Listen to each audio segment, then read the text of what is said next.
Welcome to your readings for the week, second week of January. Here we go. We're off and rolling into 2026. I'm pulling my own hair here.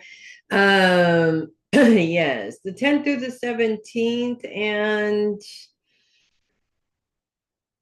there's pretty much one major challenge, which unfortunately is centered around Cancer this week, Cancer and Capricorn, because they're in opposition of each other. Everything else is pretty mild. The moon's moving around, causing a little bit of issues here, especially for our Scorpios and Sagittarians. Outside of that, things are pretty smooth sailing this week, which is good. We definitely want to skid into the new year pretty smooth sailing. So let's just go ahead and get to it. We're going to start with Darcy because that's what we do. Uranus continues to be in Taurus, of course, still retrograde all week long. I think the retrograde ends next month, if I'm not mistaken, at least off the top of my head. But you know what? I've got my page up here that tells me February 4th. Yes, February 4th is when Uranus's retrograde ends. And then it goes retrograde again on September 10th, but it doesn't matter because it's a full Gemini retrograde and no more Uranus after that. So once Uranus goes direct, we're looking at a couple of months where it's going to take he can take his time leaving, but once he leaves this time, he is leaving for good. And then you won't have that influence there anymore, which is nice. Uranus is continues to be in a grand sextile with Saturn and Neptune, both of which are bringing up triggers. Uranus's focus is on self. In some cases, making changes, and I think in many cases the triggers are what's driving those changes. Specifically because all of the rest of the planets that are involved in this grand sextile, and we're talking Mercury, Mars, the Sun, Venus, Pluto a little bit as well. That's like 1, 2, 3, 4, 5, 6, 7, 8. All of the planets except for the moon. Guess what? At the end of the week, the moon will be a part of it too. All of the planets together in this particular aspect, all focused around long-term career goals. And I think that what's important really to look at here is that those triggers are bringing up discomfort around your career. And when triggers bring up discomfort around your career, especially when you've got that much going on, this is what propels you forward to say, you know what, enough is enough. I'm not dealing with this anymore. It's time to move on, right?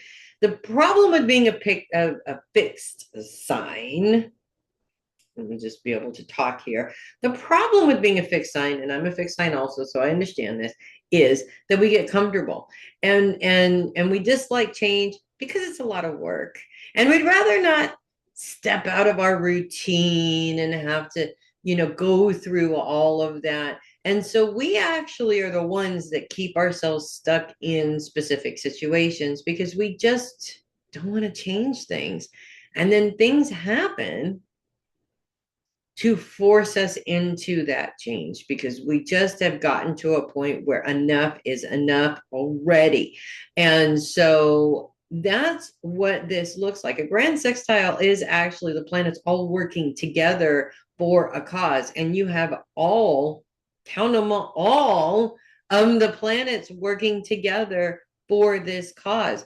Especially on the weekend next weekend, Saturday and Sunday, the moon is going to be a part of this grand sextile. So it's kind of a big deal. It feels like everything's coming to a head. It feels like not so much that you're blowing up and quitting and storming out of there, in that very dramatic way, but it all comes to a head where you all just where you literally just like, you know what, I could deal with this one thing here that's kind of annoying. I could deal with that one thing here that's kind of annoying. All of it together, no. I'm tired of dealing with this particular situation. I'm tired of dealing or having to deal with everybody else's problems while nobody else is dealing with theirs. And we see that a lot in a lot of different jobs. Who's to say you're not going to get another job and find the same thing? It definitely will probably more than likely happen in some way. But We also, there comes a point as well, and I think that a lot of this is because Uranus is pointed itself. A lot of this is a self-worth issue. And when you realize how important your self-worth is, you tend to not put up with stuff as much as you used to, because you know at this point now, you know this is below you, this is beneath you, you're above it, and you absolutely 100% deserve the job that you deserve. No, nothing is going to be without its hangups or problems, but that in itself, we're trying to minimize the hangups and problems as much as we possibly can. So when the hangups and problems become more than the joy of the job, or more than just being okay with doing it to get the paycheck, then there's a problem, and then we need to move on. I kind of feel too that as we're coming into the new year, and I know that we haven't been able to get together for a reading yet so far, but as we're coming into the year, I feel that a lot of things are going to change. And it may not be something that you're planning. It's just these little things kind of sort of start to come up. And at first, especially with fixed signs, that all of those little changes start to get overwhelming. And you're just like, oh, I can't handle all of these changes. But they're all pushing you to make a change. And so I think that things are actually going to come around and start lining up in a way to where you're going to see clearly why you need to make this change. It's not just about the fact that you don't like the job, or it's a crappy job, or whatever, or the difficulties in the job, but there's a bigger purpose here too, with all the planets working together. That's definitely very clear as well. The card that I have picked up for you is the Page of Cups. He and his unicorn are celebrating. If that unicorn could hold a goblet, I bet he would. And the Page of Cups, cups are the water element of the minor cards, so they do represent emotions. But the Page of Cups in this position indicates emotional happiness, an invitation. If surrounded by a positive card, it may mean a celebration or marriage. If surrounded by a negative card, it may be indicative of a separation. Let's pull another card and see what it says, shall we? Let's do it. Ooh. Four of Cups. See how she's meditating, and her angel is sort of, that's she, that's not a she, that's a he. And his angel is sort of coming out of the clouds there. Four of Cups in this position indicates disappointment or unrecognized opportunity. How do we put those two together? Well, first of all, separation is not necessary. We're not talking relationship here. Everything is centered around career. Okay. So relationship, not even in the question. Separation could be from the job, or it is the beginnings of, it's time to start thinking about separating yourself from this particular position and starting to look for something that is a little bit, it fits a little bit better for you, if that makes sense. So honestly, a separation, partnership could be joining together with somebody else in terms of a new job. So really the two are very much saying the same thing, and they wouldn't necessarily one be positive and one be negative. I think both of them are a positive influence. And the disappointment and unrecognized opportunity, that just may be something that you missed out on, like a place that you wanted to work at is hiring and you found out a day too late they already hired somebody. So that just kind of shows you or tells you to keep your eyes peeled and pay a little bit closer attention. So that's what I have for you this week. Moving on to Jeannette, focus is on the past, no planets to influence that whatsoever, which is kind of nice. And you should enjoy it because Uranus is coming back and he's going to be there to stay for at least 7 years. So you might as well enjoy not having any influences. Focus on the past, though, can be a good thing or a bad thing, really. I mean, obviously, if we're wallowing in the past, that's not great. But I am looking at this more in terms of, because focus on ideas is also very prevalent. And so I really feel that this is more, we're looking more at focusing on ideas from the past, or generating some sort of inspiration from the past for the current, if that makes sense. Whether that is just to get through, because you did mention that Mario's not working yet. I do see the beginning of February as that changing. In fact, negotiations are probably in the works already for that, or very, very soon will be. There could be a phone call this week even.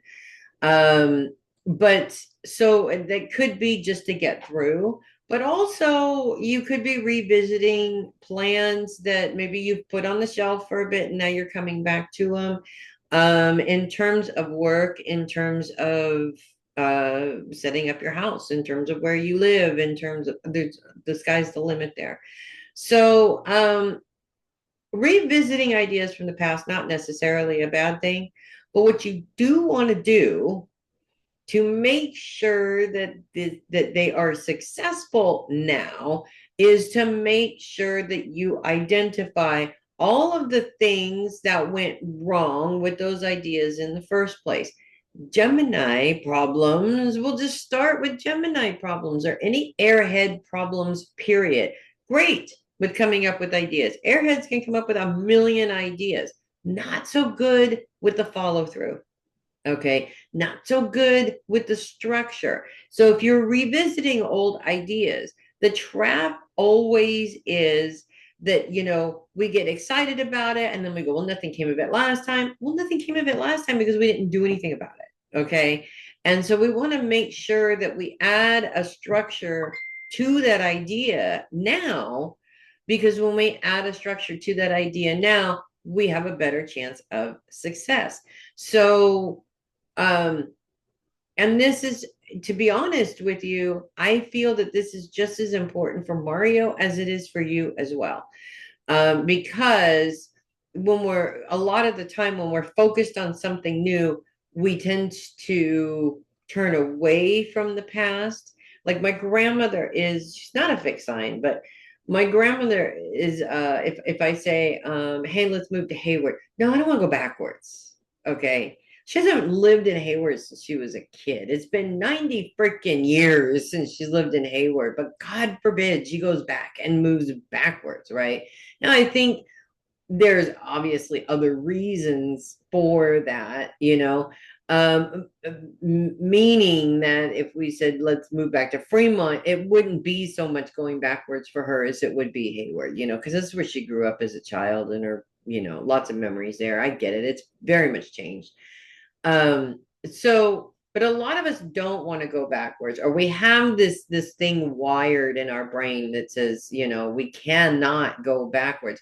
We're not going backwards. We're just revisiting an idea that we had before, or we're revisiting something that we have done before and bringing it into our current reality, but in a different way. So as long as we're not utilizing the same practices that we did in the past that didn't work, then everything is gravy, pretty much, right?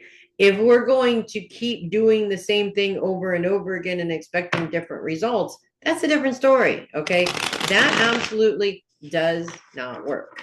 So you want to make sure, of course, that you are doing things differently in order to give those ideas a chance.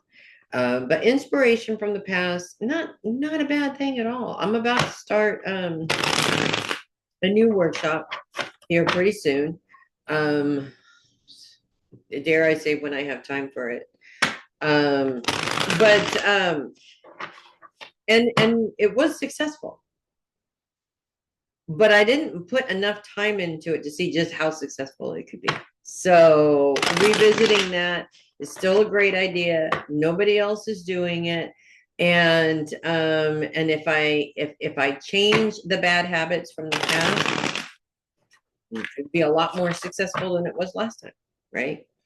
So that's pretty much what I'm talking about here. Pulling a card for you, Six of Swords in reverse.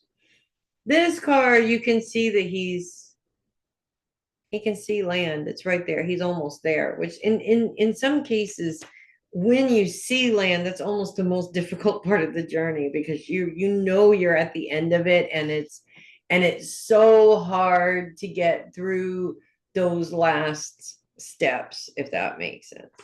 The Six of Swords in this position indicates impaired judgment and logic with the potential to repeat past mistakes. What a great card for this reading. Okay. So this is exactly what I just said, right? So here's another layer here. Okay. We don't want to do these things in a panic mode. Now, this is how we definitely make the same mistakes, how we repeat those mistakes. Okay. For instance, if I go in to do this workshop because I need the money, I am going to make mistakes, because what's actually in the back of my mind is, oh my God, I need to come up with money now. Right. And so I get panicky, and I will do literally anything that I possibly need to do to get that money, except for a few, certain illegal things. Okay. We'll just put it that way. And that's where the mistakes are made. Okay. So don't do these things because you need the money. Okay. Do these things because you want your lifestyle to change. When you're asking the universe and manifesting, manifest it, see exactly what you want, identify and even put words down, even to write it down. This is what I want, and this is how much money I want to make, and then get out of the way. Okay. Because one of the biggest mistakes in manifestation is we're like, okay, now that I've made my intention, where is it going to come from? Where do I need to look? How much money exactly are we talking about here? Blah, blah, blah. We tried to control it. And manifestation cannot be controlled. Okay. That's why you need to be specific about what you want as well. So set that intention and get out of the way, and don't overthink it no matter what you do. I know how hard that is. Trust me, I'm an airhead too. I know how hard that is. So that is what I have for you. Moving on to Dimitra. So of all the challenges that we have, okay, Cancers are having the biggest challenge of the whole week. Cancers and Capricorns, because of course Jupiter is in opposition with every planet that's in Capricorn, and there is a bunch of them. Mercury, Mars, the Sun, Venus, the moon at the end of the week, which I do believe also, yes, moves into opposition with Jupiter. That's a lot of stuff going on, and it's all centered around your long-term career goals. So with Jupiter's focus on being at home at the beginning of the week and moving into ideas, and Jupiter is all about expansion and growth, but retrograde right now. So we're stunting that growth there a little bit. This is two things. Okay. One, it's your neurodivergent brain getting in the way. We all been there. Okay. Where we get overwhelmed by the possibilities, and then we get scared, and then all of a sudden it's micromanaging everything, right? And getting into that scared space again. So that's one. Two, we're also, humans have this really annoying tendency to, I'm not going to focus on one goal. No, I'm going to come up with 10 different ideas and focus on all of them at once. And I'm sure you've been there before, so you know that does not work out very well, because you get overwhelmed very quickly, and then what happens? You wind up sleeping for a week because you've exhausted yourself energetically. Even when it doesn't seem like you're physically doing anything to be tired, overstimulation of the brain is just as exhausting as overstimulation of the body, and overstimulation emotionally, we know that to be true as well. So I feel like there's a couple of different things here to help you manage this transition here, because first of all, this challenge is apparent all week long, but it won't necessarily be as apparent next week, because all of these planets that are in opposition with Jupiter move pretty quickly out of the way. In fact, by the end of the week, Venus is already moved out of that opposition. The sun will be moved out of that opposition. We're really talking about maybe Mars continuing to be in this opposition next week for another week before it's done. And Mars is a tremendous amount of energy. So again, burnout is a thing. So when it comes to long-term career goals, the first thing that you want to avoid is flip-flopping back and forth. I'm going to stay at my job. No, I'm going to get another one. No, I'm going to stay at my job. No, I'm going to get another one. That right there is also exhausting. And the universe is standing there tapping its foot going, "Oh my God, girl, when are you just going to ask, and let us help you?" That's the easiest and scariest thing to do, because on one hand, you have to give up complete control and see where the universe takes you. And second of all, we are innately control freaks by nature. We can't help ourselves. And being that we are innately control freaks by nature means that we want to have a say in what's going on. Manifestation doesn't give you that control. It outside of being very specific about what you're trying to manifest specifically. So start with that and see where it goes. And if you do a manifestation around career, okay, don't focus on what you don't want. Do focus on what you do want. Okay, that's really important. And be specific. I at one time used to work right around the corner from here where my office is right now. And towards the end of that, we were moving, relocating somewhere far away. So I wasn't keeping the job, obviously. And I stood on the balcony of that place and I manifested that I wanted to not work, but to stay home and raise my kids. Because at that point, there was a point around that time where I came home one day and I looked at them and I went, "Holy, how did they get so big? When did that happen?" I mean, I'd seen them every day and yet didn't see them at all, So I wanted to be a part of raising them, not just have kids, but to be a part of raising them. And so I said, "Universe, this is what I want. I want to stay home and raise my kids." Well, then we wound up living with Dave's parents and I couldn't get a job. And guess what? I wound up staying home and raising my kids. I wasn't specific about not living with my in-laws when I did it. So I redid the manifestation. We stayed there for about 9 to 12 months, something like that. And I redid that manifestation and I manifested being able to stay home and raise my children in my own house. And that's when I landed in Modesto, where I did for 15 years stay home and raise my children. So they had their mother there full time, which probably drove them crazy, but ultimately it was the best thing for them. So you have to be specific. And in the first manifestation, I wasn't specific that I wanted my own house. The universe is like, "Oh, okay, well, you can live with your in-laws and do it." No, that was fun and all, but no, thank you. So you can minimize this problem by making sure that you're not over stretching yourself. There's another really interesting thing that I heard from Ann Wilson of the band Heart. They were doing an interview with Ann and Nancy Wilson about the Kennedy honors that they did when they performed Stairway to Heaven for the remaining members of Led Zeppelin.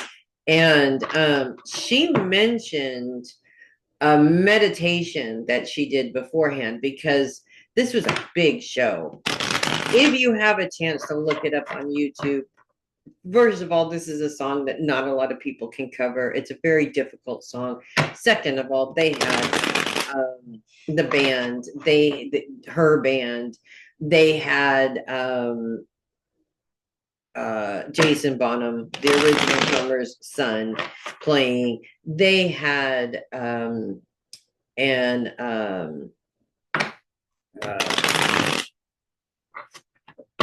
can't think of the word. I hate it when my brain just stops working like this. They had a choir at one point. They had a symphony. This was a big deal, and they rehearsed it one time a week before the show, or something along those lines. And then Hart was bouncing around, and they went to Florida, and then they did a show, and then they had to turn around and come back and do a bunch of interviews, and then change, and then do this show with very minimal rehearsal time with all the pieces together. And she says, at that point, right before you go on, is when the panic sets in. And she described it as all of a sudden in your mind, all the little ping pong balls just fall out of the bag and they're everywhere. And she says she learned to do this meditation where she gathered in all of the ping pong balls and put them in a bag so that everything was nice and put together and nice and clean. And then after the fact, after her performance is over, she could release the ping pong balls again. And I thought that was actually a pretty brilliant way of vocalizing what that kind of anxiety looks like, and a good visualization of how to deal with that. So use that if you choose to. The Ace of Swords in reverse is the card that I have pulled for you. And the Ace of Swords, first of all, aces are new beginnings. Swords are strength. And the Ace of Swords in this position indicates frustrations and setbacks, a need to be patient. The answer to a question is no. Keep that in mind, okay? Keep that in mind this week, because there might be something that comes up where you get all sort of, how we get all, oh, I got to have this, and excited, and you're not sure if it's yes or no. The answer could be no. But also setbacks and frustration, as is life. I think, again, you can minimize or maximize that depending on how structured you are. And I think for creatives, this is a big challenge. Creatives are not structured. They're creative. They're the ping pong balls all over the place, right? So we have to provide that for ourselves. I'm not a structured person. I've never been I'm an Aquarius. We are fly by the seat of our pants. Let's just see where the wind takes us kind of a people. We always have been. So I have had to learn to be structured. I've had to learn to utilize a calendar and all of that stuff, because without that knowledge that I have either learned from other people or taught myself, I would not really be able to do all of the things that I'm doing right now. And didn't even realize way back when I was teaching myself to do this, how needed it was going to be later on. So keep that in mind as well. So that's what I have for you. Moving on to Connie. Focus is on family. It shouldn't be, but it is, okay? But it shouldn't be. And let me just say first and foremost, I saw your text message. Actually, I think you sent me a couple of text messages last night. I was at work. I got home late. I saw them, went and ate dinner and just passed out. It was a very long day yesterday. So I do very much apologize for not getting back to you on those. And I will probably text you at some point over the weekend. Fingers crossed. It's a very busy weekend this weekend. But this is where the focus on family is, right? Now, we went through your reading for the year, And we went through and we talked yesterday about how, this first couple of weeks of the month are dedicated to running through those and working through those, right? And so this is where I guess you give yourself permission to deal with this and then move on. But you don't want to delve too far into it either, because, like the question that you sent me, for example, do you think I would have been a good mother? I'm not saying that you would be or wouldn't be. Okay. I think that you would have been a good mother. But what's the point of that question? And before you come up with an answer, the point of that question is to distract you from what is important, because there's nothing you can do about that. Whether you would have been or not been, all that question, the answer to that question does is make you feel a little bit better. Not a lot better, a little bit better. Because even if I answer the question, you still have your own preconceived ideas of whether you would or would not have been a good mother, right? So what it comes down to is that with the current situation the way that it is, there's not much you can do about it. Okay. But you do have control over other aspects of your life. And that's what you need to focus on. Now, that's scary. That's why we ultimately start focusing on things that we have no control over, and we start obsessing over those because we're lost and we can't fix it. We can't do anything about it while we are completely ignoring what we do have control over. So there's no planets in Leo this week. There's nothing to influence anything. My advice for this week really is to put them all to bed. Let's visualize putting them all to bed or putting them all in the junk drawer, because ultimately you have bigger fish to fry. And there's been too many instances in the past where you started to build a momentum and start moving forward, and then this comes up. And the thing is that it's always going to come up. There's never going to be an indication where it's not going to come up. Even when Barbara dies and you're done with the Brussels sprouts over there, your son is going to be a thing because Kailin is a thing. So this is always going to come up. The most important thing is learning to navigate through this so it does not overtake you, because every time it overtakes you, it takes your focus away from what you need to accomplish, what you have control over, right?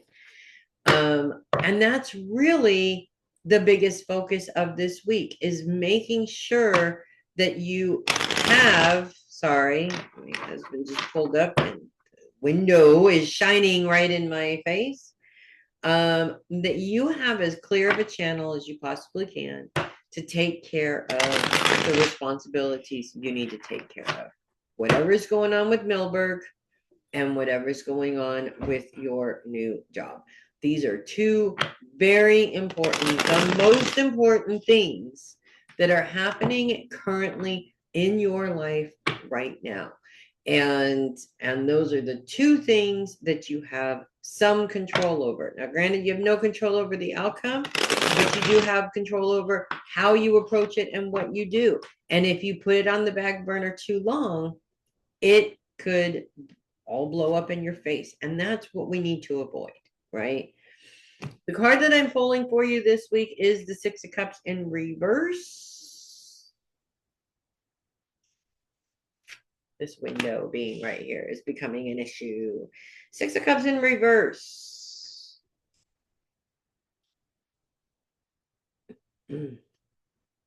Living in the past.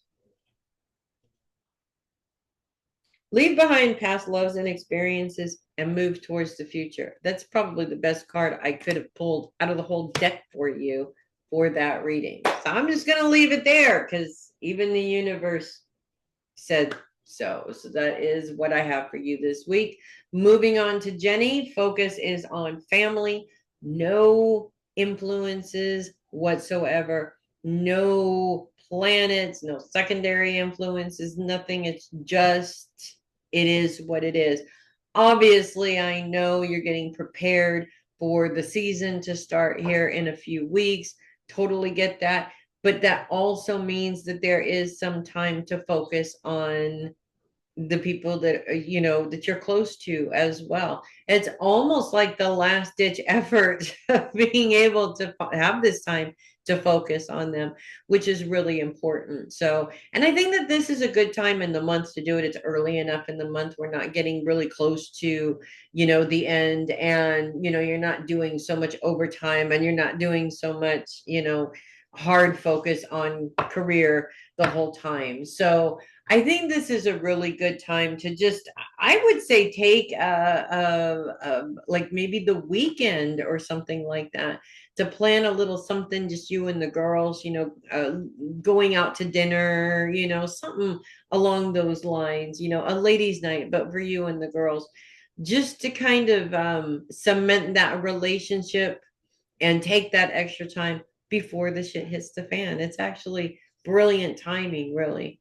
I also feel like focus on those you love might also be because this could be your girls, but it could be like a close friend of yours who's really needing some extra time and some extra help right now. And while it may not be the best time in the world, it's better than, say, 2 weeks from now, right? Where you just will not have the time at all, no matter how you look at it. So knocking that out is definitely a good thing. And when I say needing extra time, I don't think this is something that's like heavy emotional or something like that. I think this is more um like an idea that somebody has that they need a little bit of assistance with, or something that's just outside of the regular tax season. Because and I don't think it's a bad thing. I think it's a good thing. In all honesty, something to take your focus away from the taxes. I can even imagine being in your position at all. Okay, numbers overwhelm me. They don't confuse me. They overwhelm me. Too many numbers, too much math. My brain just wants to like explode. Right? You're good at that, but I still feel that that's a thing for you as well, that after a while, it just gets to be too much. That's the only focus that you have. So this is actually a good time to focus your energy a little bit on something else as well, something that doesn't have to do with taxes or bookkeeping or, anything like that. Don't see anything really going on with the building currently right now, unless that is the thing that you're focusing on. But I really feel that we're talking something that's outside of work as well. To make sure that we maintain that work-life balance in a very healthy way, if that makes sense. So I'm gonna pull a card for you here. I like that there's not much going on, honestly. I think that it's perfect timing for that right now before everything kind of gets crazy. So ease into it just a little bit. Judgment in reverse, not exactly the card that I would have preferred to pull for you, okay? But judgment in reverse does indicate bad judgment, trust issues. Let me read it here.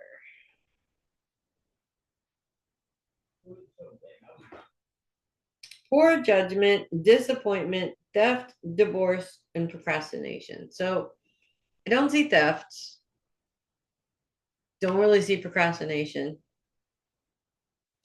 Maybe a little bit. I mean, in certain circumstances, we all are really on top of certain things and procrastinate about other things. So I do get that. There could be this person coming up and needing help could be because they procrastinated, and now they're panicking and coming to you. That's definitely a possibility, and we both know that kids do that a lot. Okay, a lot.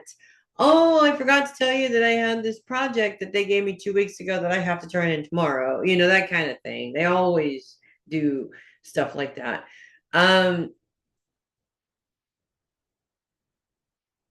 Let me just put it this way, okay? I don't feel this is your poor judgment. And I don't feel that you should have to pay for somebody else's poor judgment. And so if this favor that's coming to you is something that's really, really, really big that you just don't have time for, do not, because they procrastinated, do not feel bad about telling them, hey, I can help out a little bit, but there's a limit to what I can do, especially this time of year, because this is a lesson for them. And if you fly in there and save them like Wonder Woman, they're not going to learn it. And you have to think about it in that way. It is the best thing for them. So that's what I have for you. Moving on to Matalyn. Focus is on your day-to-day schedule. And of course, with Virgos, that is a thing. Virgos you tend to be very detail oriented, organized, and like to plan everything. Now, I know you're on the cusp of Libra. Libra has no focus whatsoever. And that could be actually working against you. So we need to talk about what it's like to be on a cusp, actually, what it's like to be on a cusp like Virgo and Libra. Libra is very flowy, tends to kind of sort of being an air sign. Air signs are really good at ideas, coming up with really good ones. They're also really good at getting things done, but they are not very good at making decisions. Whereas Virgo will make the decisions for everybody around them and be perfectly happy with that. And I feel like you do tend to move towards more the Libra side in that area than the Virgo side. And this may be time to harness that Virgo energy, bringing that structure, providing that structure, creating that structure, and that organization is essential. Now, we're not all born structured and organized. I certainly am not being an Aquarius. Aquarians fly by the seat of their pants. They go where the wind takes them. You've met Bob before. He's the epitome of Aquarius. Okay. I'm just going to wake up and see where the day takes me. And I'm very much like that myself until I had to learn to be more structured, because you can't run a business, let alone two businesses and a band and a band again later on in life. All of these things you have to have some sort of organization and structure for. And organization and structure is not for everybody. Some people just die in it. They hate it. That's why I have the structure, but I give myself parts of my life that allow me to just kind of sort of flip through life and fly by the seat of my pants, because that's my natural environment, right? But without the structure, you don't get very far. Because all of your ideas are going to stay in the someday I'm going to do this realm, and someday never comes. So you have to be able to have a little bit of both to satisfy both sides, because both sides are structured, but Libra especially does like to just kind of live in this flowy little, let me see where the wind takes me kind of a thing, being that it is an intellectual sign. But Virgo is also very intellectual as well. I have to say two things. One, you have a lot of ideas in your head. It's time to do something about them. Okay. You got to do something about them, because those ideas without a plan, without goals, without a structure to build upon them, are just going to remain in that idea phase. And every year you get older, it becomes even more frustrating and you're less likely to do anything about it. That's number one. Number two is distraction. Distraction happens to everybody. Now, Virgos tend to be less distracted. John is a great example of this, okay? That kid knows everybody. He's extremely social, but when it comes to his money, everybody, doors shut on everybody, okay? You see him on his time and his time only, because the rest of the time he's too busy chasing after that bread. Okay. That's what's important to him and it's not just money for now, it's money for later too. He's building his future, his retirement, all of those things. He's doing what we all should be doing. And he's doing a better job than even his mother and father. So he makes sure that he has time for other people, but on his time when he's not busy making that money. Also, but social time is very important as well. So make sure that that's part of your structure. But also put some hard boundaries on people as well. The people that are just like, the ones that all of a sudden pop up and they're just like, oh, hey, let's hang out today because I'm not doing anything. You shouldn't restructure your whole day because they're available right now. Okay. This happens to me a lot in my business with the readings. I get a lot of people who, either they're new people and they don't know that they think they can just call and get a reading right now, even though it says on my website and Google and everything by appointment only. Or I have established clients that either it's a text message, do you have some time today? Or it's a series of text messages that I'm supposed to just stop what I'm doing and answer. And no, I can't do that. Okay. There's too many things in the structure that little things like that will crumble the foundation, okay, and make things a lot more challenging than they really need to be. As it is, I live my life making a plan and having it changed by other people. So you have to be, in some cases, like with the studio, for example, the studio is my main job. So that's going to happen. I'm okay with that.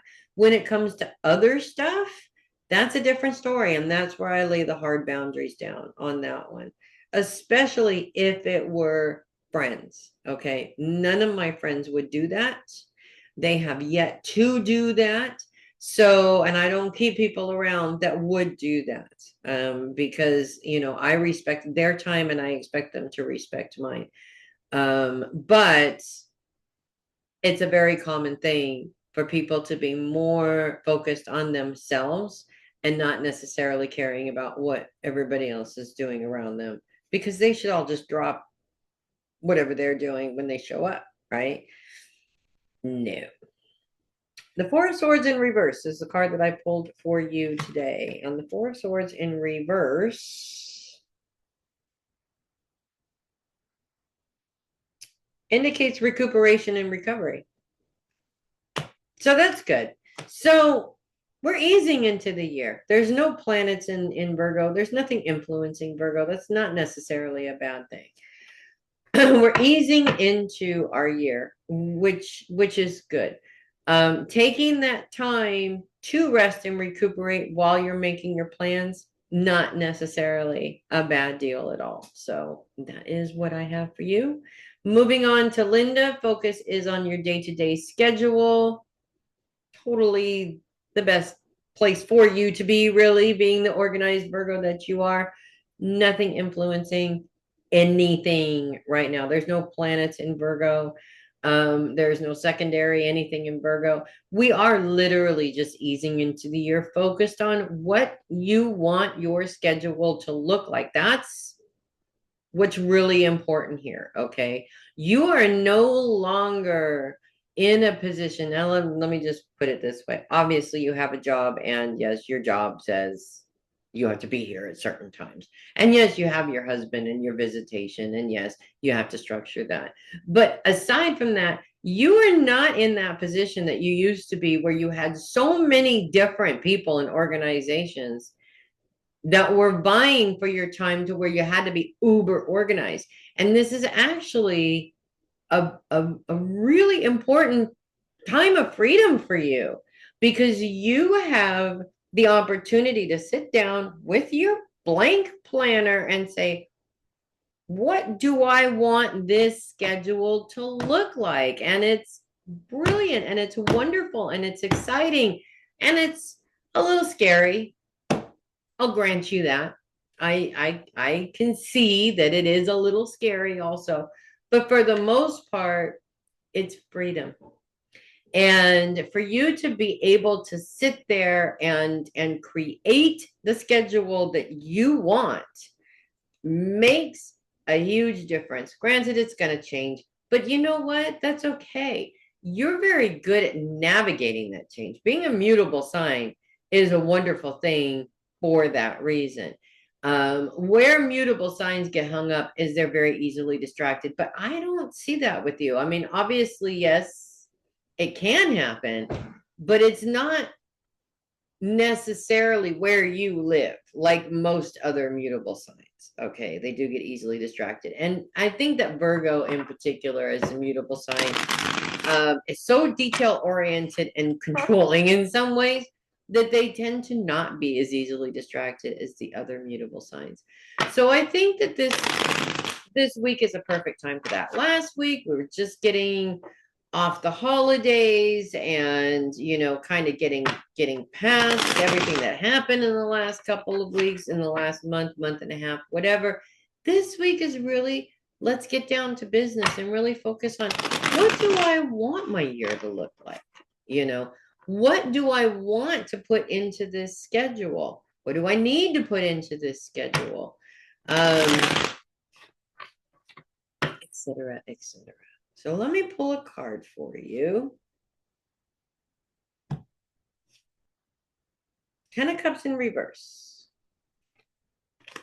Let's not focus on what you don't want in that schedule, by the way, because 10 of Cups in reverse,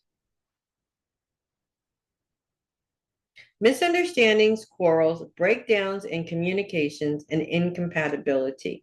10 of Cups is the epitome of all the bullshit that you went through over the holidays. Okay.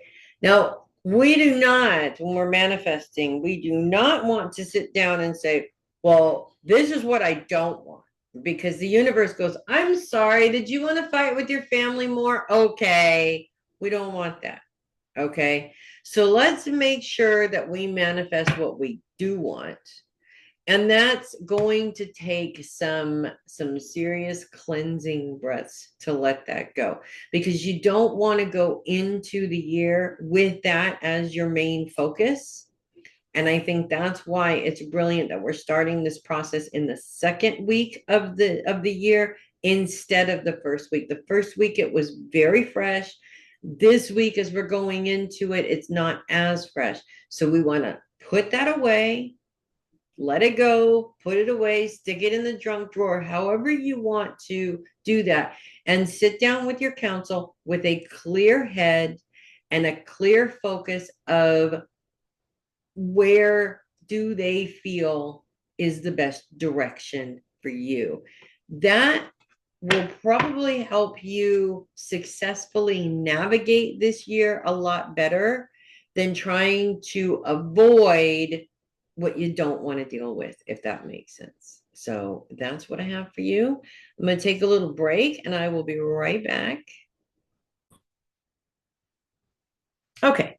It was not exactly a little break, but I had to put some food in me, man. I was starving. Okay. Moving on to Regina. And we do have some moon action in Scorpio this week. Let me see here. When do we start? Actually, pretty much at the beginning of the week. Yeah, we're kicking off the week tomorrow with the moon in Scorpio. And Sunday tomorrow, first of all, focuses on relationships. And the moon's influence, well, the moon always makes things a little bit emotional. It's just kind of what it does. Moon in a square with Pluto. It looks like Pluto. Yes, Pluto. And Pluto is focused on career. Funny. Okay.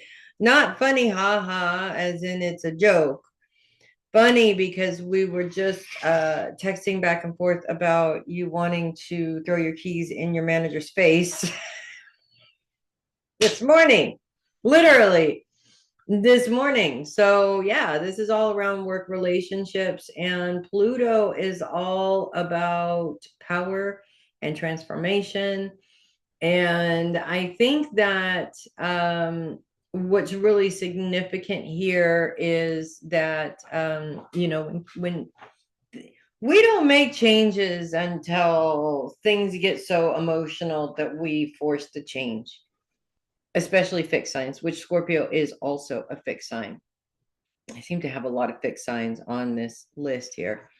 And for a couple of different reasons, we get settled into a routine. We like that routine, even if we're trying to build something different, we still kind of get ourselves stuck in that routine because we don't want to put the extra effort in, or we're afraid of what that extra effort is going to look like, or afraid it's going to take over our whole lives, et cetera, et cetera. So, a lot of times I think we settle, and with this issue specifically around the workplace, this has been an ongoing issue. And so, last year you started the process of kind of looking into other things, didn't quite work out. And you've gotten through the holidays, and it's really easy to get comfortable and sort of settle. And I think that this issue with your manager is probably as annoying dealing with it, of course, but I think it's actually a good thing, because it's going to force you to move forward rather than stay in a place where you're not exactly happy, and specifically a place that doesn't stretch you. The whole point of me leaving the airport, for example, is that it's just I'm there's nowhere else to go with the job that I have. Okay, I could move around the airport, of course, which I have looked into. A lot of times with the airlines, they own your life, and that's just not something that I can do or am willing to do, for that matter. Um, but with the job in particular that I have, the biggest reason that I'm leaving it is because I have exceeded everything that I can possibly do in that job, and except for management, which there's already a manager there, and I don't want to manage it. So it's boring. And, even if things don't work out in terms of what I'm trying to do now, I could always do something that I could learn from, or, I mean, the sky's the limit there, but not in that particular position. In that particular position, I'm doing the same thing repetitively, and it's not going to change. And, even for fixed signs, which I am one also, that does get boring after a while. So, as we move into Monday, the moon's influence is very different as she moves into a trine with Jupiter, which is focused on the home. And we're not really growing and expanding on the home, but we are focusing on the relationships within the home, and making sure that that is a solidified relationship. We're not making major changes here. We're just checking in and, making sure we're on the same page. The moon in a sextile with Mars and the sun. Mars and the sun, and that's it. There's a whole lot of planets in there, Mercury as well. So these are all focused around long-term career goals, actually. So, you start off with an issue with the career and relationships within your career, and now we're utilizing these relationships to really focus on our long-term career goals. And I think that there is definitely a possibility that somebody very close to you, maybe even somebody that you live with, may be part of those plans in terms of structuring those long-term career goals. As we get into Tuesday, of course, the moon moves into opposition with Uranus. Uranus is focused on self. So this is really, we're focusing on people that just can't get along with us, not so much people that we can't get along with. And this is an interesting way of looking at it, because it does look like it's the same, but it's not. There's very slight differences there. People who can't get along with us are just literally people who tend to have a problem with every single thing that we do, how we talk, how we do things, blah, blah, blah.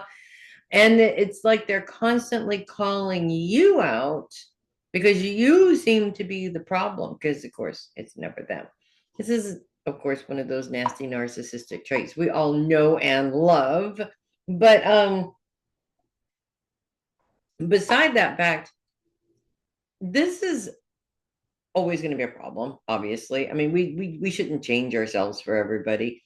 There is certain aspects of it where, for instance, I have learned to communicate a little bit more diplomatically because, it's easier for people to understand. And as a professional, I kind of need to do that. But I'm still not going to change who I am for somebody else. So if this person can't get along with me and who I am, they're going to do everything that they possibly can to call me out as the problem. And in this case, you need to stand firm. This isn't about you, it's about them. If they can't handle you, that sounds like a them problem and not necessarily a you problem. And there's really very little time to waste on that because the moon is in a grand sextile with Saturn and Neptune, bringing up some triggers, but for a good cause, because we're also part of that grand trine, or I'm sorry, grand sextile is Mercury, Mars, the Sun, Venus, again, in some cases Pluto, all of which are focused on long-term career goals. So basically, this person and the problem, it's insignificant. Okay, you have bigger fish to fry. You have more important things to focus on. And focus your time on. And I think that this is a very powerful way of kicking off the week, because you've got so much going on. And then, of course, the moon leaves by Wednesday, and there really isn't a whole lot to focus on. So putting that energy into it at the beginning of the week is actually really good. It sets the tone for the rest of the week. The dark moon continues to be in Scorpio this week, and it looks like all through the week as well. She is retrograde at the beginning of the week, goes direct again. Not enough to actually leave Scorpio. So we're ending the week with the dark moon in Scorpio, and she is calling for change. Now that she's not retrograde anymore, she's going direct. It's all about changing and restructuring those relationships. And I think in some cases, most people automatically go to, we need to eliminate, okay? It's not always about eliminating. Sometimes it's just about changing the way that we approach the relationships. Like, for example, with your husband, you get into communication patterns and you get stuck in the way that you communicate and he communicates back. And, you never really get anywhere with those conversations because they always seem to lead to the same place. Both of you have a responsibility in that, of course, but only one of you is smart enough to realize that she has control over that in some way. So we're not changing ourselves, we're changing the way that we approach a problem or communicate with each other. Those are small changes that really do make a difference, particularly in our closest relationships, because that's where we tend to get stuck in those patterns. And not all the patterns are bad. I have my best friend. Every time I talk to her on the phone, well, first of all, we talk for hours. Both of our husbands are like, okay, I'll see you in 4 hours. Every time the phone rings, and it's that person. But oddly enough, I noticed probably a couple of years ago, and it hasn't changed. Because why change it? There's no reason to. We always end the phone call in the same way. Okay, I gotta go. I'll talk to you later. Okay, okay, I'll blah blah blah. Okay, okay, bye. Okay, bye. We literally say the same things at the end of the conversation. And I don't do that with anybody else. It's just a conversation between she and I. And I'm actually not saying it correctly, but I've noticed this. This is just a pattern in our communication. There's nothing wrong with it. And patterns in communication are not always a bad thing. There's not always something wrong with it. There doesn't have to be something wrong with it. But if there is, we need to find a way to change that. And one of the things that I've noticed over the years within my own relationship, with the challenges that we've dealt with over the last, I'd say, 10 years, my approach to him is not really changed. Partially because maybe there's still some anger there, partially because that's how I'm used to approaching it. But it's not, it needs to be fixed, because I can even identify that there are some issues there where it's not always respectful, or it can be taken very easily as not being very respectful, if that makes sense. But the Six of Wands in reverse for you, God, that light is so bad. We'll just go that way so you can actually see some of it. And the Six of Wands in this position indicates defeat, shattered hopes, and loss. This is a temporary feeling to me. This does not feel, I don't see that you're going to be defeated this week, okay? This is more of a temporary feeling. And I think that when we go through certain situations, let's say you go toe to toe with your manager, and of course he's the manager, he's always going to have the upper hand, so he wins. You feel that defeat very strongly, and that feeling sort of throws you into this hole where you feel like that's it, I've lost and there's no point in trying to fight anymore, which is bullshit, to be honest with you. So honor your feeling, but don't live there, because living there is really what's going to cause the most damage. Being in that place for, and temporarily honoring that feeling, that doesn't necessarily kill anything. It just is what it is. And we feel things for a reason, and we have the right to feel them. But once we start living there, that's when it becomes a problem. So that's what I have for you. Moving on to Theresa.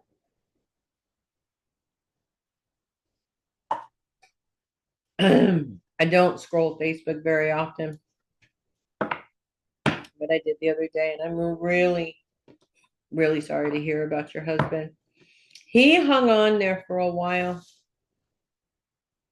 and he fought for a long time.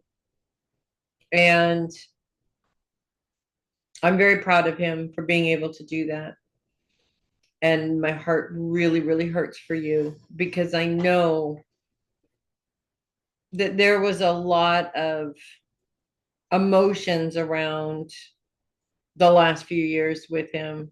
Obviously, seeing the man that you fell in love with and went on adventures with and raised a family with and loved, as well as the challenges there that were present in the last few years as well, the worries that he created, etc. All of which must just feel absolutely overwhelming. And the moon coming into Scorpio is probably not going to make that any easier. Especially since it's very normal when you go through this process. Obviously, there's a lot to do in terms of planning funerals, in terms of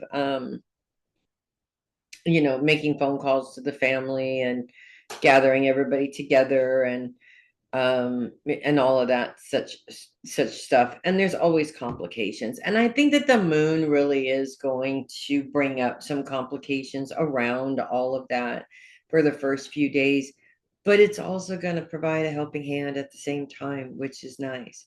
A lot of focus is on career specifically, which I'm sure is not what you're focused on, but at the same time, I feel that you are. It's always that's always something that you have to focus on, because we have to make money, obviously. So it's something that's in your back pocket. And I feel like maybe it's also might be something that is nice. It's a nice distraction from what you're currently going through right now, if that makes sense. What you don't want to do if we can avoid this at all, is once the completion has taken place and you've had the service and everything that entails that needs to be done, that you don't focus solely on that one thing in order to try and mask how you feel about what's going on. You need a balance of both, unfortunately. You've got to work through your grief, or your grief will be there forever. I mean, it will be there forever to a certain extent. um but let me put it this way, and I know that it's different because it's not my husband, it's my dad. It's been 7 years, and I'm still very angry with him, and that anger sits inside of me, and it's burning a hole in there. And and I know logically that I need to deal with this and move on from it, but emotionally I'm still not ready to. The little girl inside of me is like, wait, you didn't apologize for the way you went, or nobody consulted me about this, et cetera, all the crazy things that we ways that we justify how we feel and why. The moon kicks off the week tomorrow, Sunday, in a square with Pluto, which is focused on career. And Scorpio's focus is on relationships. So those two things are very much in direct conflict with each other. This could be somebody who's not really like somebody coming up around the job that you currently have, that's not exactly what's the word I'm looking for here, um not exactly supportive of what you're going through right now. Maybe even to the extent of sort of implying that if you don't get over it and focus on your business, you're not going to succeed. First of all, somebody like that really should be punched down the face and pushed down the stairs. There's way too many people in the world that are like that. But this also could be one of those instances where this isn't how the person normally is.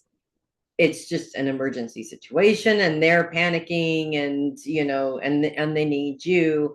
And while their approach is very sort of cold and rude, um that's not what their intention is, if that makes sense, because they're under a lot of stress.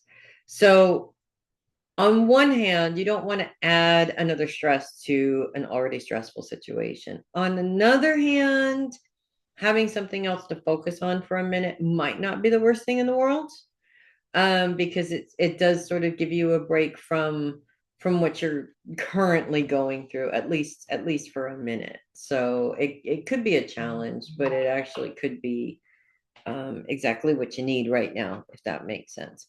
As we move into Monday, the moon moves into a trine with Jupiter. Jupiter's focus is on the home, and he's retrograde. And so we're really focusing our focus is on the relationships around the home. This could be making plans around what to do with the home, although I don't think that it's quite time for that. But I also feel indications of getting together with the family, and going through things, having the boys helping you go through things, taking the things that are really important to them, that belong to their father, things like that. And the moon is also in a sextile with Mercury, Mars, and the sun, which again is focused on long-term career goals. So that career just seems to really, especially astrologically, seems to really be in the back of your mind. And as we get into Tuesday, the moon is in a grand sextile with all of these planets focused on long-term career goals, as well as Saturn and Neptune, which are bringing up triggers around responsibility, which is interesting, actually, because the first thing that sort of comes up and pops up to me is the feeling that maybe you were so focused on your career that you didn't really focus your time and energy on your husband properly the way that you should have, and it may even have you going through those motions of guilt in some way, but you did what you had to do. And I know you did what you had to do. We had discussions about this many years ago before I even left Modesto. So you have to cut yourself some slack here. And it's possible that this all starts because the moon is in opposition with Uranus. It's possible that this all starts because somebody had something to say about it, and it's that something that they said that kind of sticks in your mind. And instead of it just being a rude comment from somebody, you're taking it on and owning it as they're right. I should have been more focused on him, but you couldn't have been, because again, income has to come in to the household. And so you have to be focused on that as well. You've got to cut yourself some slack, because literally for the past several years, this has all been on you, 100% on your shoulders. So I hope that if this does happen, you watch this video and you watch it again and again and a couple more times, okay? Because I want you to remember that you did the best that you could with the cards that you were dealt in that moment, and remembering that you weren't just dealing with his illness either. For many years you were dealing with your mother as well. So this is I mean, honestly, most people would have crumbled a long time ago, but you didn't, and you still haven't. And I know you feel like you're probably going to, and if you do, it's okay. Because that may be what you need in order to pick yourself up and move forward. The dark moon has also come back into Scorpio. I'm so sorry, I keep moving around. She comes into Scorpio retrograde at the beginning of the week, moves direct by the time by the end of the week.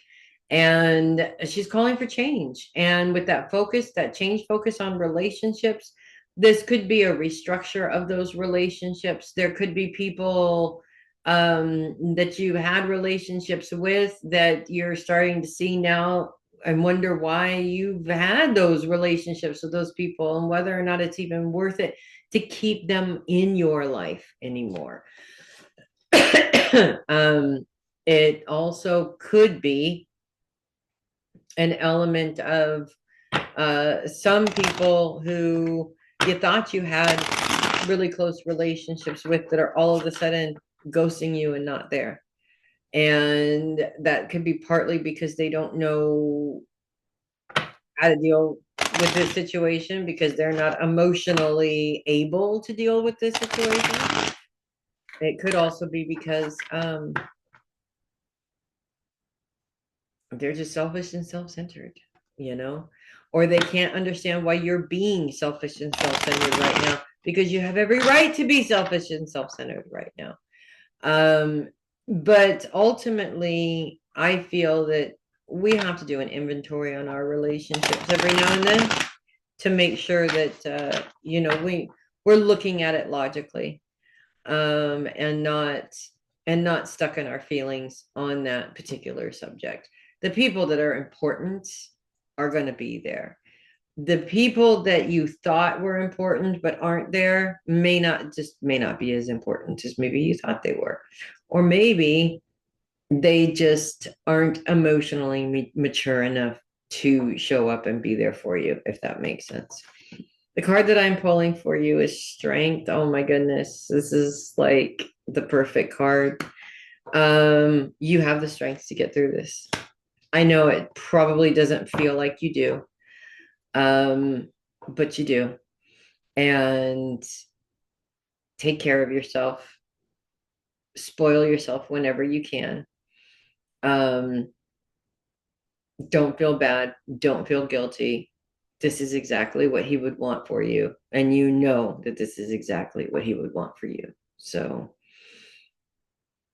that's what I have for you, my friend, and all my love and hugs and kisses. And if you need me, you know where to find me. Moving on to Jillian. Focuses on relationships this week. The moon kicks off the week in Scorpio starting tomorrow, Sunday, as a matter of fact. And the moon comes into Scorpio in a square with Pluto, which is a challenge around relationships within your career, or where you work, for example. And, there's a thing about being different than other people. And that thing is that, everybody seems to jump on bandwagons of this is how I am, those people. I seem to recall a cookie place that you worked with those people, you know what I mean? And it's like, there's absolutely no way I want to be like those people at all. But of course, those people, because you don't want to be like them, of course, are going to turn on you because, God forbid you're different, right? I don't see it necessarily as something that immature, but I do see a difference of opinion. And those differences of opinion could escalate in such a way that it could be uncomfortable, probably on both sides, especially if that difference of opinion is with management. Management tends to always win. Things have changed a little bit recently, but management does tend to always win. So choose your words wisely. I think that when you when you have a disagreement with somebody, we are too quick to criticize and we're too quick to hurt. And that's definitely a Scorpio trait, is what everything, whatever comes out of my mouth is going to hurt, like that stinger on the Scorpio. But in a professional setting, it's not very professional, right? So we want to, if you want to get your point across, you have to get your point across in the most eloquent and educated way possible, which I know you know how to do.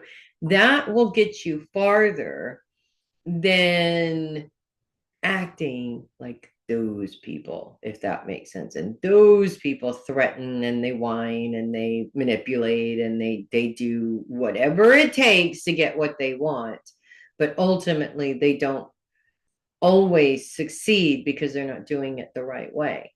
As we move into Monday, the moon is in a trine with Jupiter. We're focusing our attention now also on relationships at home. Not necessarily all of them, because Jupiter is retrograde. So we're minimizing rather than maximizing the people at that time. And because it's a trine, this is where things are good. This is like a level up in a relationship, or being able to spend some quality time with somebody around you, while you're also focused on your career goals at the same time, and building the right relationships for that as well. Tuesday, the moon moves into a grand sextile with Mercury, Mars, the sun, Venus, in some cases Pluto as well, all focused on long-term career goals, as well as Saturn and Uranus, which are bringing up some responsibility triggers. But I think this is overcoming those triggers and not so much wallowing in those triggers. So you may find yourself, let's say, in a situation where somebody wants to give you a promotion, but you're looking back at times where you were promoted before and you made some mistakes. And of course, that's a trigger. And of course, that's going to bring that fear to the surface. And then you're like, am I really sure I want to do this? My God, we humans waste so much time on that question of, am I really sure I'm going to? Yes, yes, you are. Okay. because you've made the mistakes before and you know what the mistakes are. So you're going to avoid making those mistakes again, right? That's the goal. And that's what our focus should be. Now, the moon is in an opposition with Uranus on Tuesday. That does create a little bit of a complication, specifically around people that don't get along with you, not people you don't get along with, but people don't get along with you because of the way you are. Now, that's neither here nor there. Okay. People can't get along with you. That's no reason for you to change who you are, obviously. There is, I will say, yes, I have learned to change the way I approach things. I have, worked on and continue to work on the way that I say things, because I'm improving my communication. And I want to improve my communication. You get more things done when people fully understand what you're saying, and if they're not hearing it because of the way you're saying it, nothing's getting done. But that's not me changing who I am either. It's just me changing how I approach it, which is actually something that is going to be helpful to me in my own growth, right? But changing everything that I am to suit another person, probably not going to happen. Okay. I'm fairly comfortable with who I am. I like who I am. And, if you have, some people that, can embrace who you are and a select few people that can't, that's kind of a them problem. A lot of people do this because they don't want to change and improve themselves. They just, assume that everybody should sort of change around them. And those people aren't going to be around for very long, and you don't want them around for very long. So that's that. Once we get past Tuesday, the moon is gone. The dark moon is in Scorpio again. Starts off the week retrograde, ending the week in direct motion. So, of course, her need to change everything is very much apparent by the middle of the week. And with her focus on relationships, to me, this is one of those instances where you're doing kind of an inventory. You have your ride or die people. Are they still ride or die? Are they still there for you? Great, keep them. There's people that just seem to be hanging on and they seem to be a pain in the butt. Every time they call you, you go, oh, I don't want to deal with this person. These are not people you want to keep. So it's time to do a little bit of an inventory, which at the beginning of the year is a really good thing. Look at you on top of the world, because that's what the card is that I pulled for you. I love it. Two things that come up with this card. First of all around the career, you absolutely can and should go for a promotion. Absolutely. The next step. Absolutely. Yes. If this is a job offer or a job that you've been thinking about getting, or the management's coming up and you've been thinking about, do it. Go for it. The sky is the limit. I mean, come on, and you can do your crafts things and you can do all of that on the side. As far as I'm concerned, and I say this to everybody that I talk to, you want multiple streams of income. That's the only way to live in this world right now, is with multiple streams of income. The world in this position indicates completion, fulfillment, synthesis, held in high esteem by others, and success. So whatever it is that you are planning on doing this week, it's going to work out very, very well. Don't you even worry your pretty little head about it. So that's what I have for you, darling. Moving on to Amber, we're kicking off the week with the moon in Scorpio, focuses on relationships. And tomorrow, Sunday, beginning of the week, is when we're kicking off the week with the moon, of course, because the moon bumps into Scorpio pretty early on in the day. And it moves into a square with Pluto, which is focused on career. Now, Pluto is all about change and transformation, in some cases, our personal power. Emotions around these relationships get in the way of you harnessing that power, first off. Second off, it does sort of represent having a challenge or difficulty within one of the relationships at work, which is no fun. And, when you get along with everybody and everything's happy, you feel powerful, you feel on top of the world. It's when you have to go toe to toe with somebody that you start to question yourself and second guess yourself, and am I doing the right thing, and am I in the right place, et cetera, which can be very, very difficult, and quite honestly puts you in a situation where you're powerless. And that's, of course, not where we want to be. Not when we're just getting into the year. We don't want to be powerless. So this situation comes up. First of all, let me just put this out there. People don't have the right idea about healing at all, okay? Or learning lessons. They think they learn them and then life is just easy from there. No, you get reminded and you have to relearn the lesson, and you are doing a check-in on the lesson, and the universe comes in and says, do you remember the lesson? And they test you and you go, oh no, you forgot the lesson. We're going to relearn the lesson. We're constantly working and we're constantly changing. Sometimes the way that we learned the lesson the first time isn't going to work, let's say the 10th time that we're dealing with it. So when it comes to dealing with these problems within relationships in our career, 9 times out of 10, it's a communication issue. And, we wind up facing somebody who is communicating in an abrupt way, quite possibly even a manipulative way, a negative way, because they want you to back down. Are you going to do that? Probably not. You're a Scorpio, for crying out loud. Scorpios don't back down. That's what they do, right? They got stingers for that. But ultimately, I have noticed in my travels that people who approach me like that and want to take me down a couple of notches, it's usually because they're terrified and jealous and afraid. And since I know this, it makes it a lot more difficult for them to take me down a couple of pegs. Not unless I really need to be taken down a couple of notches. Okay. If that is the case, of course, then evaluate yourself. But if not, there's nothing for you to evaluate. This is a them problem and not a you problem.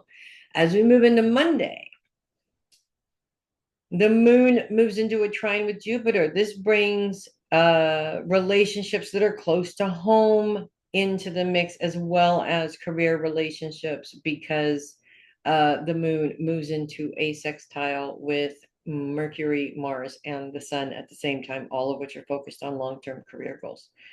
So I would say also that Sunday's challenge with Pluto can lead to rethinking what you're doing for a career, and may even have you moving forward, looking at some other options as well, with somebody that's very close to home helping you out.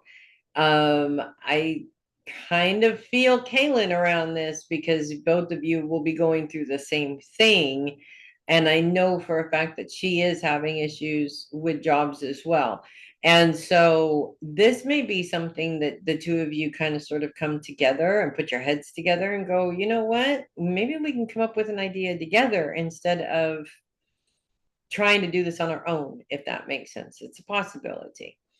By the time we get to Tuesday, the moon is in a grand sextile with Mercury, Mars, the Sun, Venus, all focused on long-term career goals, as well as Saturn and Neptune, which are bringing up triggers.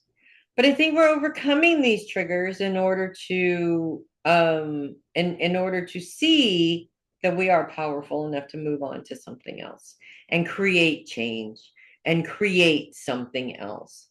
That being said, the moon is in opposition with Uranus. Uranus's focus is on self and it's retrograde.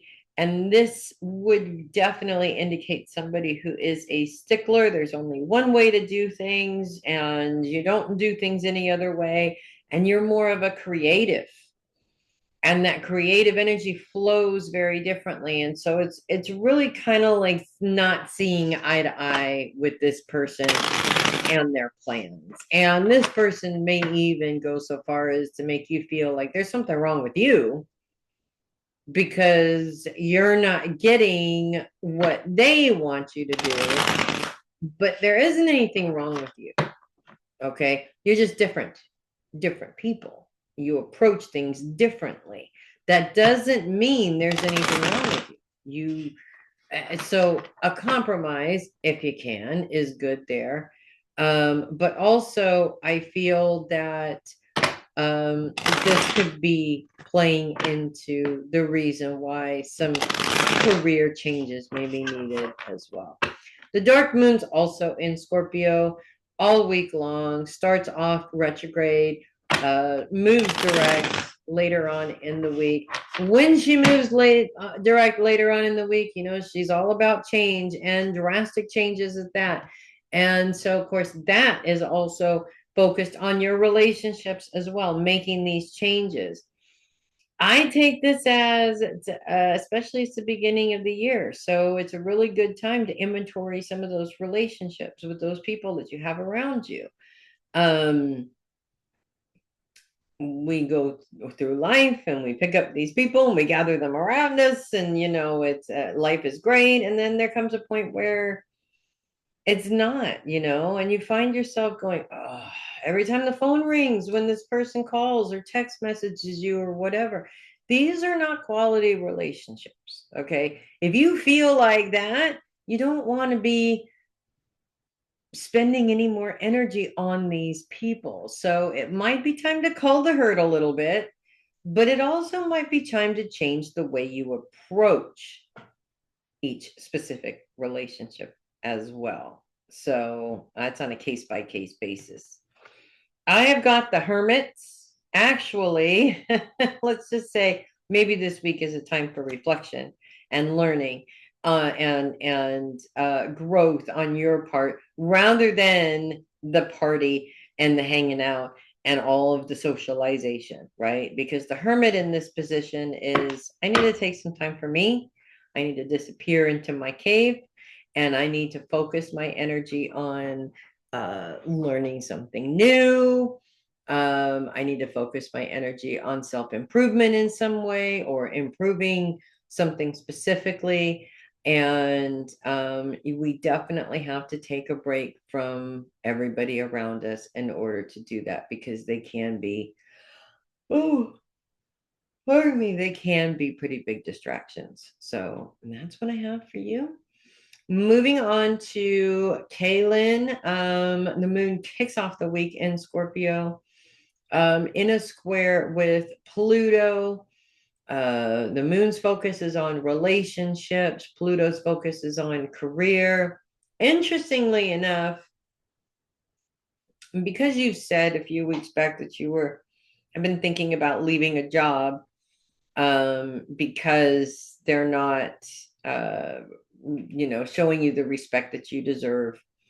This is one of those instances where they're not showing you the respect, or this is one of those instances where, again, it's just another problem coming up in the job, and those problems have the tendency to make you to continue to bring up this, I'm thinking about leaving the job. So what's interesting about the way that the moon is coming in this week is very much around a career influence. And this seems like, as it comes in tomorrow, it comes in with a challenge immediately. you against your boss against you, quarrels with people inside the office or what have you, that are really like the proof, whether you've been looking for it or not, they are the proof that it is time to really, really start looking rather than continuing to deal with a situation that maybe you're hoping will just change one day, but it probably won't. This is the proof of that. As we move into Monday, and this is where I mentioned you in Amber's reading, because this very well could be something that the two of you do together.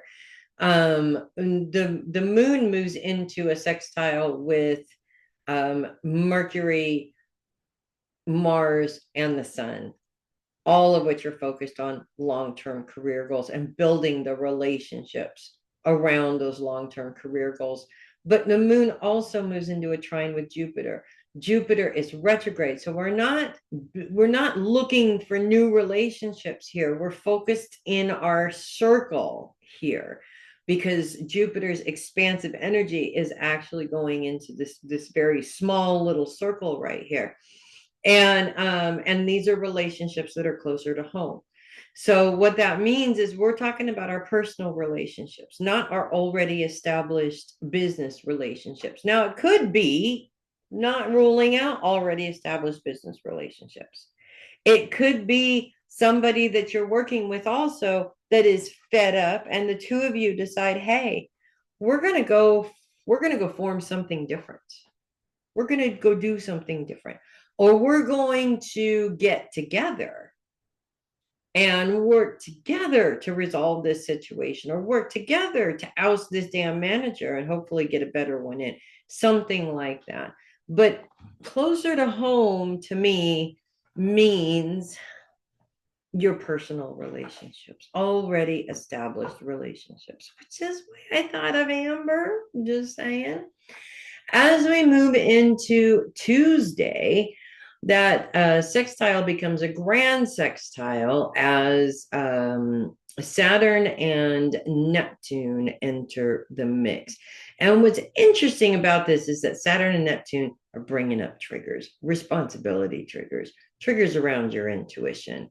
And while you're looking to level up in your career, those responsibility triggers could be coming up. Those insecurity triggers could be coming up as well. Those intuitive triggers could be coming up as well. Because anytime that we've had a challenge or a difficulty in the past, it's going to come up as a trigger in the present. So if you have, let's say, for instance, been a manager before and got fired for being a manager because you were too lenient on an employee or something, when management comes back up again, that's the first thing you're going to think of, is how you failed before. And the fear is that you're going to fail again. It doesn't make much logical sense, because in all honesty, we make mistakes for a reason, so that we learn from them. And hopefully we don't repeat them, right? So instead of being afraid that you're going to do something that you have ultimate control over, instead look at it and say, okay, how do I use this trigger to my advantage? Well, I know not to do that again, so I'm going to avoid that. And that will make me a more successful manager. The moon is in opposition with Uranus, also on its way out. Uranus is retrograde, so extremely structured, more like Saturn, in the fact that there is a certain way to do things and every other way is wrong. And you are actually a very structured Scorpio, but a creative one at that. And so there is, the way that you do things is a little bit different. And there may be a bit of a challenge between you and somebody else, someone who is overly structured and too serious, and you who tends to do things a little bit differently. But I think you could find a compromise there, or you could find a way to work together utilizing the skills that each of you have. So for instance, that person, that very structured person, could be very good at building a solid foundation. and structure and organizing the time while you come up with creative ideas on how to grow something in a very powerful way, you know. So a lot of times I think when we approach people that are very innately different than we are, we tend to spend too much time fighting against it because we don't like this personality and not necessarily approaching it as, what about this personality can I use? And more importantly, what can they use about around my personality? When we ask ourselves these questions, we bring a balance to what we're doing, and therefore the two can create magic as opposed to being at odds with each other, if that makes sense. The Seven of Swords is the card that I've pulled for you today. I kind of have to, the sun's coming in here. It's getting late. Seven of Swords. Seven of Swords in this position indicates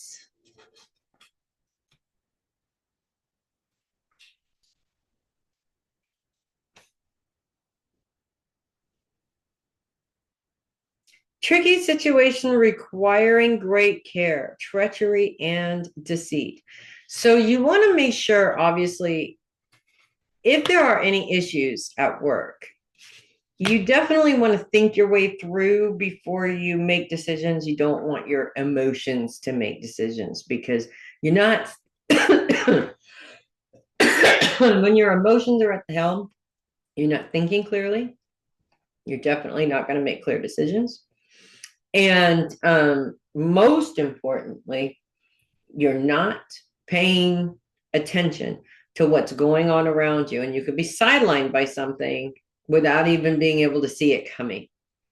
So this is where the situations start to get tricky, is when you're approaching something in an emotional way. Emotions are not a bad thing, they're necessary. We need to know how to use them.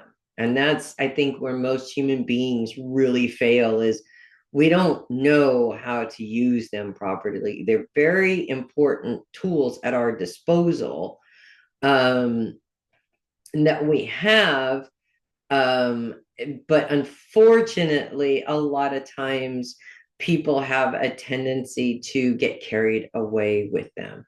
So it feels like things are going to come to a head this week, and I think that in some way they need to, in order to motivate you into moving forward, if that makes sense. So that's what I have for you.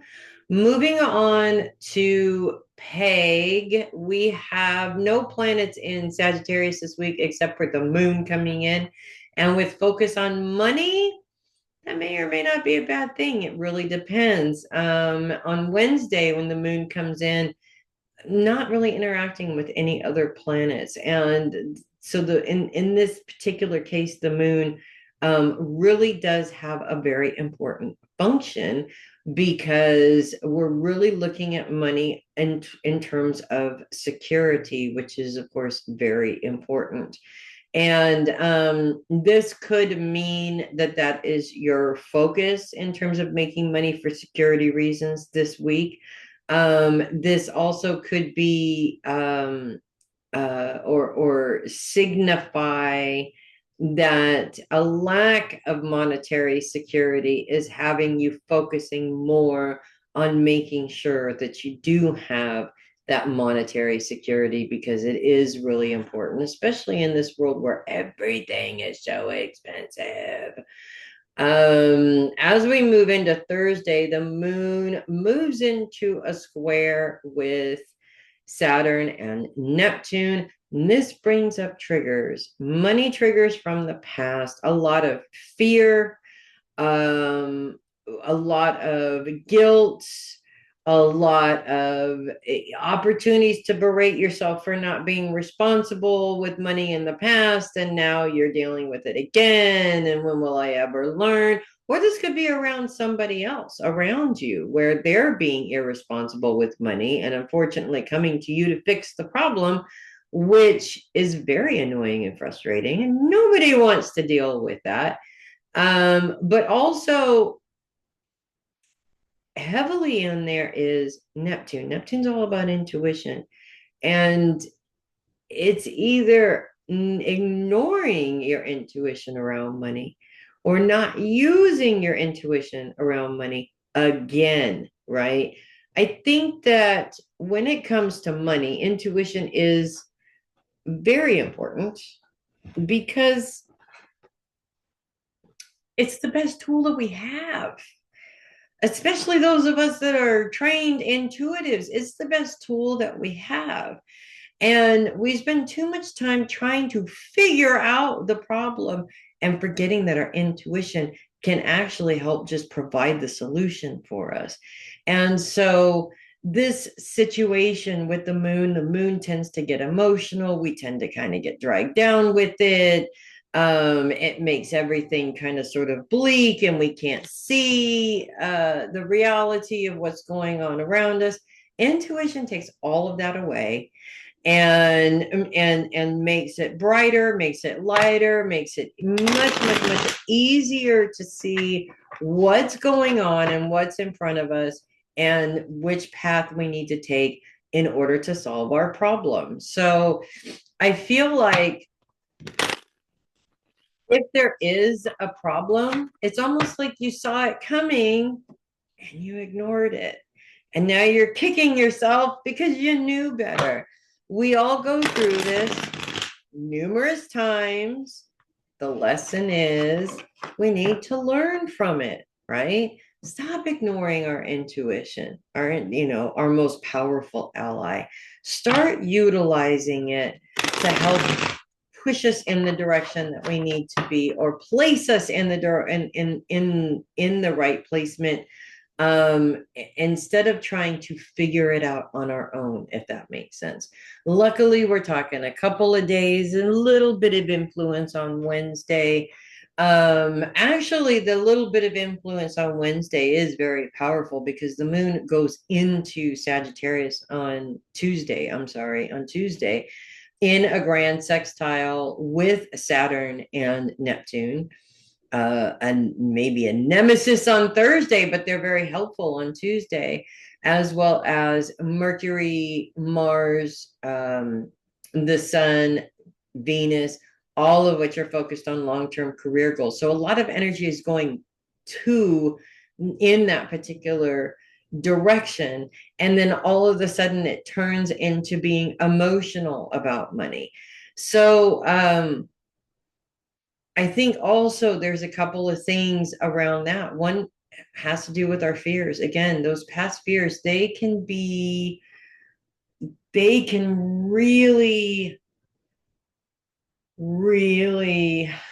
drive the bus, and we really need to hire a new bus driver and not allow them to drive the bus. I feel like this is an opportunity that's presented to you, and you get really excited about it, and then you get in your head, and then you start to remember different things, and then remembering those different things makes you kind of want to avoid that and not do that because you've got yourself convinced that all the bad things are going to happen and none of the good. Overthinking, never a good idea. Nothing good ever comes out of overthinking. So if you can avoid that as much as possible, it definitely will help. Once the moon is out, there's nothing to influence anything. Your focus is on money, whether it's spending it, whether it's budgeting it, whether it is getting it. Money is one of the most annoying parts of life, probably because it is one of the most important aspects of life, and we do definitely need to put the proper focus on it, even when we don't want to. It's always foremost in our minds because we cannot live without it. So the card that I have chosen for you is Three of Cups in reverse. And the light is just too bad, but it's just these three women, and they're celebrating, and unfortunately it's in the reverse. So usually this card indicates some sort of partnership or marriage, In reverse, emotions are ruling head, rushing headlong into a new situation, which causes delays. So we don't want to rush into anything emotionally, especially when it comes to money. Okay. Emotions and money don't always mix, right? So we don't want to rush into anything, and we definitely want to do it clear headed when our emotions are ruling our head. Never a good, just never a good thing. So that's what I have for you. Finally, moving on to Mama Sherri, focuses on money this week, and the moon comes into Sagittarius on Tuesday in a grand sextile with Neptune, Saturn, which are focused on triggers, bringing up triggers, old shit around money, as well as Pluto, Venus, the Sun, Mars, and Mercury, all of which are focused on long-term career goals. Um, the moon's initial focus is relationships. Our relationship with money, I think, is really what's important here, and how our relationship with money affects everything, such as how we approach new career opportunities, new money making opportunities, how we deal with our triggers around our fears around those particular things. And um, what I think is really important here is that establishing a healthy relationship with money helps in so many ways. It helps you to make money. It helps to get you over the humps of feeling like you only have a specific amount of money all the time to work with, and that's it. There is no changing that. In many cases, it breaks old habits and old mindsets, which is really good. And with everything focused on long-term career goals, um, having that healthy relationship with money really helps with that too. I mean, it's a big deal. So when we move into Wednesday, the moon really isn't interacting with anybody. It's just sort of there. And we're looking at money as more of a security thing rather than I just would like some more money to buy stuff, you know. No. We need that money to feel secure in our, in our home, and have enough food, and the cat is taken care of. Well, the cat's always going to be taken care of, but you would like to eat too, I know. All of these things are really important towards security and comfort. And when we don't have to worry about those things, it makes life a lot more pleasant.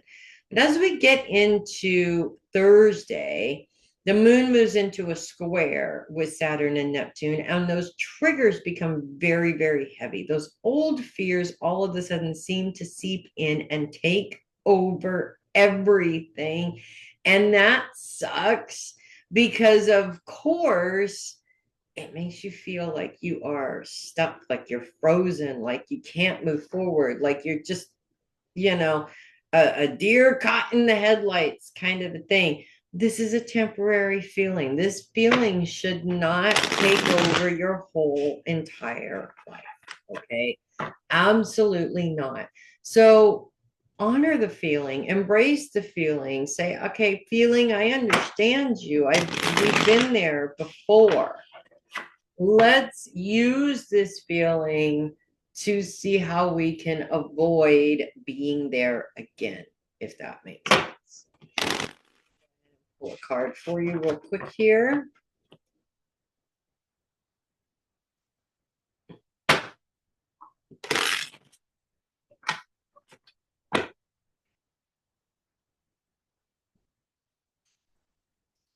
And the card that I'm pulling for you is the Five of Cups. You know what I love about this card? It's very difficult to see because it's just so bright. But you see the cups down here. There's two that are standing up and three that they've fallen and they spilled their water. And while that seems to be like, oh, I can't believe that I lost, the creek is right there. You can literally refill those cups very easily. And to me, it just represents how many times people really just like make a mountain out of a molehill, especially when it's a situation that is so easily fixable. I mean, yeah, it's annoying that you have to bend down and refill those cups again, but I mean, it's not the worst thing in the world. The Five of Cups in this position indicates hope for the future, learn valuable lessons from past experiences. Basically, don't repeat the stupid mistakes that you made before, and you will be fine as usual. So that's what I have for you. Well, that's what I have for everybody, and it seems that the sun is getting in the way. So it's a good thing that we are done. Have a great week. I'll see you all next week.